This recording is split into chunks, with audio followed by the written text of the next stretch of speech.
A ver.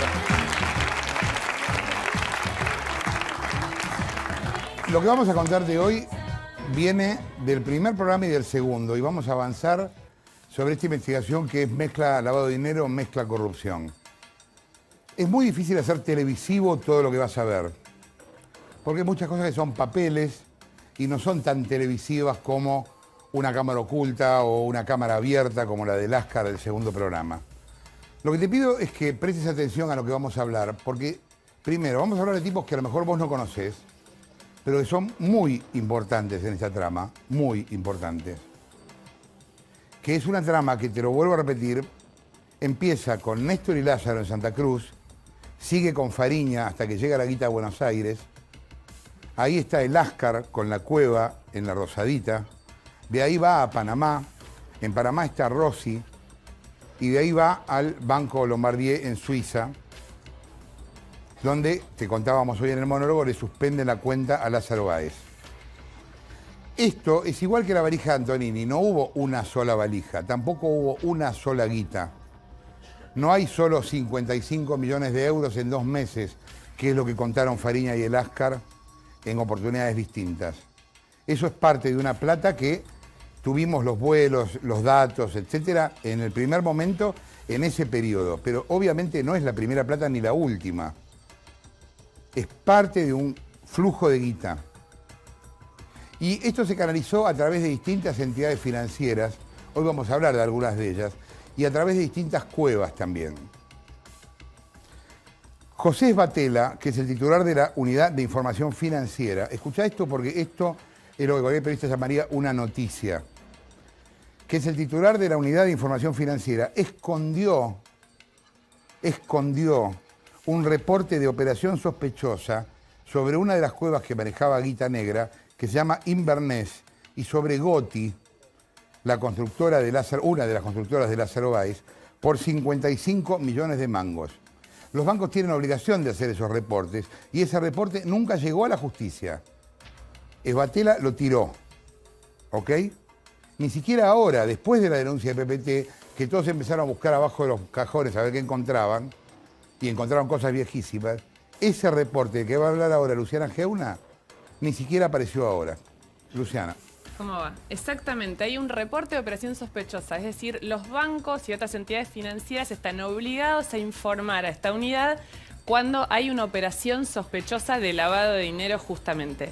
En este caso es una operación que se hizo se presentó por un banco el 11 de noviembre de 2008. Vamos a explicar rápidamente. Inverness es una de las financieras que es una del conglomerado de Lázaro Báez, que no está en nombre de Lázaro Báez, pero funciona en las oficinas de Lázaro Báez. Hay un montón de cuestiones que lo unen que las vamos a explicar después. Pero en concreto lo que pasó es que un banco que operaba con Austral Construcciones y con Inverness encuentra que en una cuenta corriente de Inverness, esta empresa, repito, correspondiente a Lázaro Báez, había hecho en 3 meses depósitos en efectivo por 11.770.000 pesos. Cuando los tipos del banco ven esto, tienen obligación, para cubrirse ellos, de hacer esto que se llama ROS, Reporte de Operación Sospechosa. Si vamos, esta cuenta era una cuenta que podemos ver en la placa, tenía depósitos en efectivo en el 2006 por nada más que 1.000 pesos. En 2007 sube a 8 millones y en 2008 esa cifra trepa a 11 millones. En 3 meses suben estos 11 millones que son depósitos en efectivo, que es lo más sospechoso siempre. Y algo que es todavía peor, que es que transfieren desde Gotti, la constructora de Lázaro Báez, 45 millones de pesos a esta cuenta. ¿Qué es lo que lo vuelve sospechoso, más allá de que los movimientos en sí son sospechosos? Que el banco debe, porque cualquier persona que va a un banco y deposita, no digo 11 millones, digo 500.000 pesos en una cuenta que no tenía mucho dinero, le van a preguntar de dónde lo sacó. Cuando le preguntan al apoderado de Inverness de dónde sacó el dinero, no presenta ningún tipo de respaldo. Y esa es la razón por la que el banco que trabajaba con Austral Construcciones decide reportar estos movimientos sospechosos a la Unidad de Información Financiera, que al día de hoy nunca, jamás se lo presentó a la justicia. Es obligación de la Unidad de Información Financiera hacerla. No es que decimos nosotros, bueno, no sé, lo tendrá ahí, lo estará mirando. Primero que tiene, ya son 5 años que lo tiene, casi 5 años. Y segundo que se abrió una causa judicial en la que recordemos, ya lo dijimos, primero no imputaron a Báez y segundo, llevaron los reportes de operaciones sospechosas de El Ascar y Fariña. O sea, la información de El Ascar y Fariña, que tampoco habían llegado a la justicia, la hicieron aparecer. Pero la información de Lázaro Báez, este es uno, tenemos constancia de que hay más, pero a este accedimos con lujo de detalles y podemos ver exactamente cuánto es el monto de las transferencias, lo que generó que este banco cerrara la cuenta. ¿Por qué? Porque era tan irregular la situación que prefirió cerrar la cuenta de esta financiera que se llamaba Inverness y que no presentaba la documentación antes de seguir trabajando con ellos, pero siguió trabajando con Lázaro Báez a través de Austral Construcciones. Esto pasó entre 2006 y 2008. Las operaciones sospechosas son de 2008 y el reporte lo hacen el 11 de noviembre de 2008. Llenaron un formulario, accedimos a ese formulario, vimos el detalle, vimos la persona que tenía que presentar el respaldo y no lo presentó. O sea, chequeamos cada paso de esta información y sobre todo chequeamos que nunca hubiera llegado a la justicia. A ver, mientras vos estabas como un boludo yendo a laburar en colectivo en 2008, había unos tipos que estaban sacando una cuenta de 42 palos en un banco trucho. Es esto lo que te estamos contando, para que se entienda lo que estamos contando. Y ese no es un ducto solo de guita, eso es un ducto mucho más grande de guita que sigue por otro lado. Y ahora hay un tipo que aparece en esta historia, que es muy importante, que quizás sea una de las claves de esta historia, que es un señor que se llama Clarence. Clarence, como el león de Dactari, el león visco de Dactari, bueno, se llama Ernesto Clarence. El reporte de operación sospechosa ocultó transferencias y depósitos en efectivo desde la empresa Gotti, yo te decía, una de las constructoras de Lázaro, a la financiera Inverness. Todo el mundo en la City sabía que Clarence manejaba guita negra de Néstor. Es más, durante mucho tiempo se dijo, sin poder probarlo, que Inverness se llamaba así porque le decían Inversiones Néstor. Después se supo que era por Inversiones Ernesto. Clarence se llama Ernesto.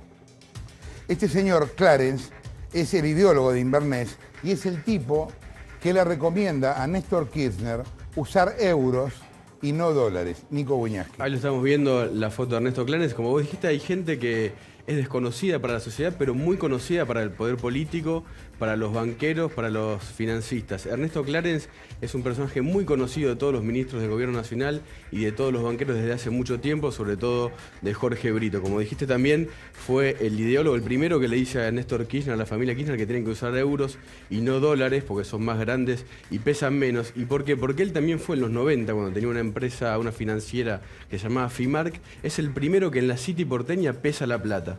¿Te acordás que Fariña obviamente nos contó que pesaban el dinero? Bueno, sí, sí. Clarence es el primero que se da cuenta que era más fácil pesar la plata. En aquel momento usaban unos maletines Samsung de tapa dura, hoy eran esos bolsos Fashion, Gola y marca Nike. Bueno, esta financiera que tiene Clarence en los 90, FIMARC, quiebra. Fue tapa de Página 12, un diario, no sé si lo conoces. Sí, que fundó Reposo. Sí, el mismo. Sí, lo conozco. Pero le fue bien en un sentido a Clarence. Ahí está, ahí tenemos la tabla. Fue tapa de Página. Bien Reposo, cuando laburaba. ¿Viste? Buen título. A pesar de que fundió FINMARC, a Clarence esto le sirvió porque las oficinas de esa financiera estaban en 25 de mayo 277. ¿Sabes qué funcionaba ahí? El Banco de Santa Cruz. En las cocheras de esa primera financiera que tiene Clarence, por estas cosas del azar y el dinero, se empezó a cruzar con Kirchner y con Lázaro Báez, que era uno de los empleados del Banco de Santa Cruz. Clarence, después a fines de los 90, con el apoyo de Jorge Brito, funda Inverness, empieza a trabajar muchísimo. La figura de Clarence es inseparable de la figura de Brito. Brito es el dueño del Banco Macro.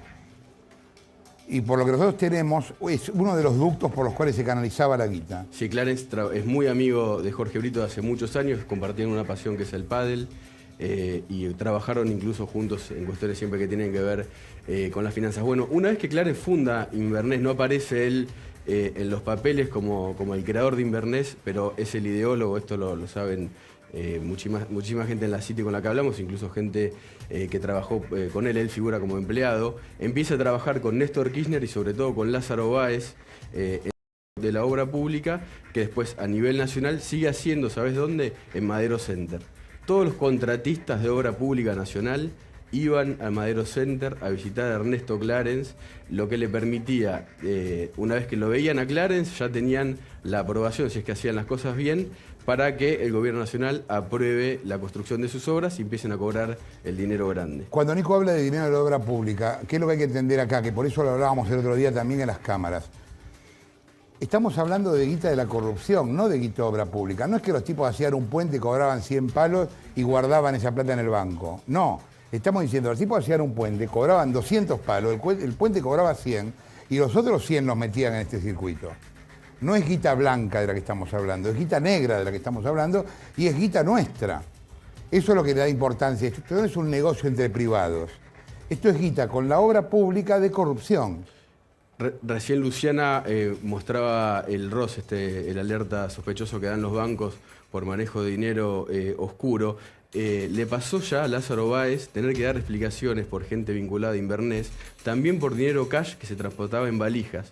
En el 2005 la AFIP detectó que una de las empresas constructoras de Lázaro se estaba capitalizando con dinero que venía en efectivo desde Uruguay.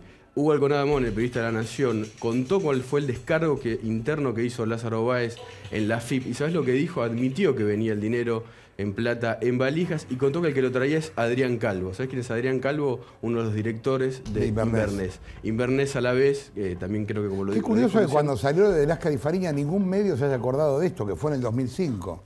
Pues todos salieron a decir es mentira, perdón. Ya Lázaro tuvo un antecedente de sacar plata del país, después lo absolvieron. No, pero... esto sí, y es plata que venía de Uruguay. De entrar guita negra al país. Entraba guita negra al país, obviamente la AFIP, que está manejada por gente muy cercana a los Kirchner, hoy por Echegaray, lo declaró inocente a Lázaro Báez. Bien, esta semana hubo terribles pelotes con Uruguay, porque en algún momento el Pepe Mujica salió a insultarnos un poco. Yo recordaba el otro día en la radio que yo no he tenido suerte con los presidentes uruguayos, a pesar de que quiero mucho al Uruguay, pero una vez Valle, ¿se acuerdan del viejo Diadé cuando hubo corralito en Uruguay? Sí. Valle dijo, el presidente Valle de Uruguay dijo, no lo vean al gordito ese por la televisión, no va a haber corralito. Una semana después hubo corralito en Uruguay. Desgraciadamente teníamos razón nosotros y no Valle. Ahora me pasa lo mismo con Mujica. Mujica dice que en Uruguay no se lava plata.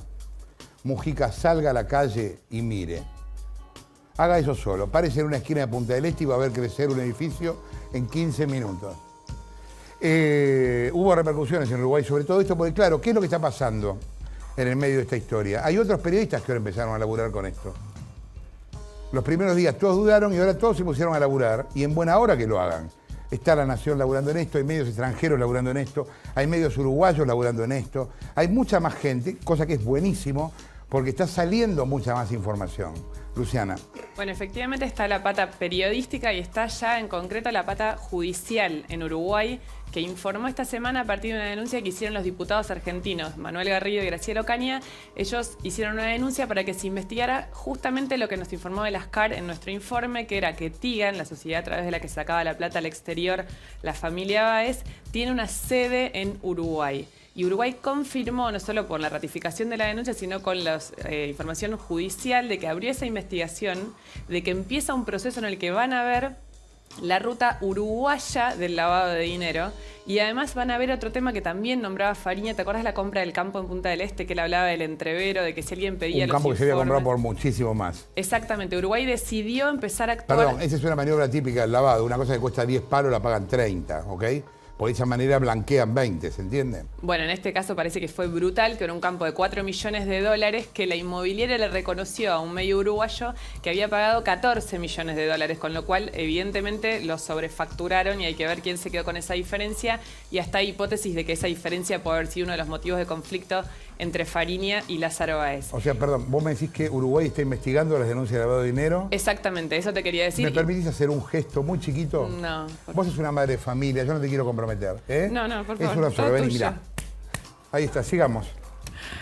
Podemos contar también que esta semana hay una causa judicial argentina, de la cual venimos hablando también, en la que dijimos que no está imputado Lázaro Báez, que tampoco la UIF mandó los reportes de operaciones sospechosas de Lázaro Báez, pero de la que se esperan novedades esta semana. ¿Se acuerdan que el fiscal Guillermo Marijuán, que era el fiscal de la causa, estaba de licencia? Sí. Volvió. Bueno, se esperan novedades importantes. Tenemos que decir algo que, para que se entienda cómo funciona la justicia, el juez, la mayoría de las cosas las hace por pedido del fiscal, autoriza o no los pedidos del fiscal, e investiga o no lo que el fiscal en principio le pide que investigue. Cuando abre la investigación, bueno, se espera que Marijuán esta semana escriba, amplíe el requerimiento de instrucción, amplíe la investigación y empecemos a ver justamente la ruta del dinero, no solo de Fariña y de Lascar, sino también de Lázaro Báez. Bien, hay una señora que conoce mucho el lavado de dinero, que fue funcionaria y que renunció porque no le daba mucha pelota. El otro día sacamos al aire en la radio, se llama Alicia López, es ex titular de la Unidad de Información Financiera del Banco Central. Vos es que al comienzo del programa te decíamos, Esbatella no hizo nada con este reporte de operación sospechosa. Alicia López otro día en la radio definió a Esbatella con una palabra que me sorprendió realmente. Dijo, Esbatella es un nabo. Y dice, eso es lo menos que puedo decir de él. Escuchar a Alicia López hablando del ABC del lavado de dinero. ¿Qué es el lavado de dinero? Y cómo esta cosa es tan torpe, tan evidente y tan impune. Ahí la tenés.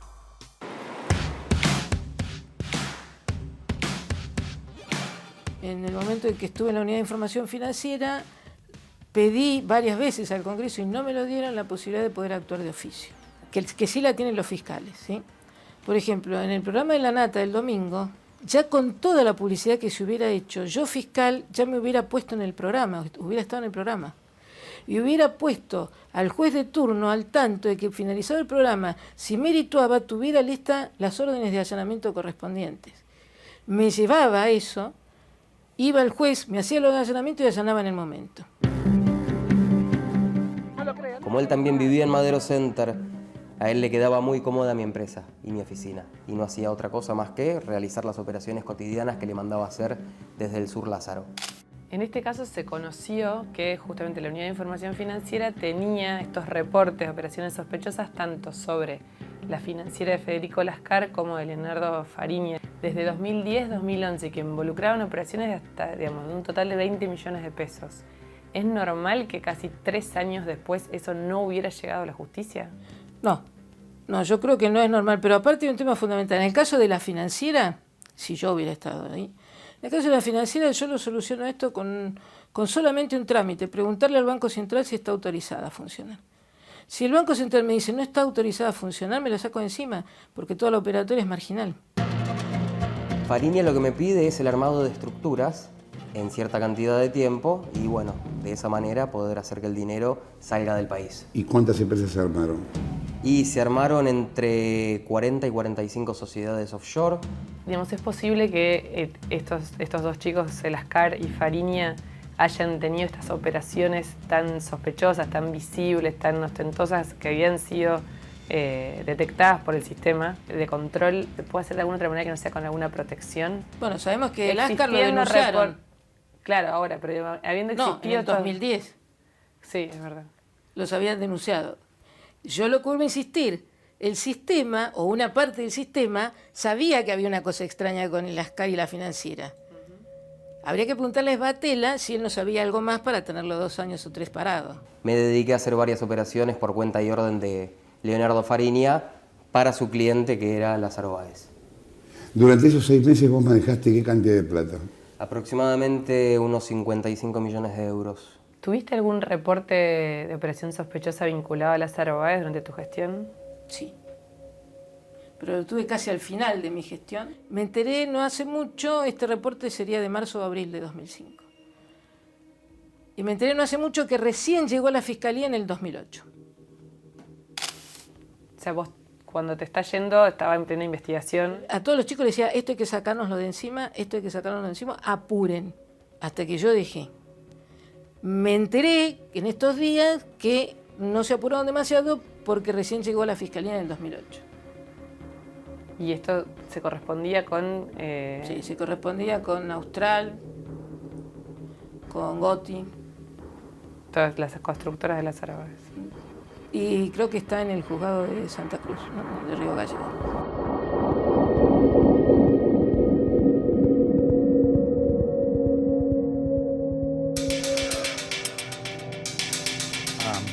A Alicia López, titular de la Unidad de Información Financiera, ex titular.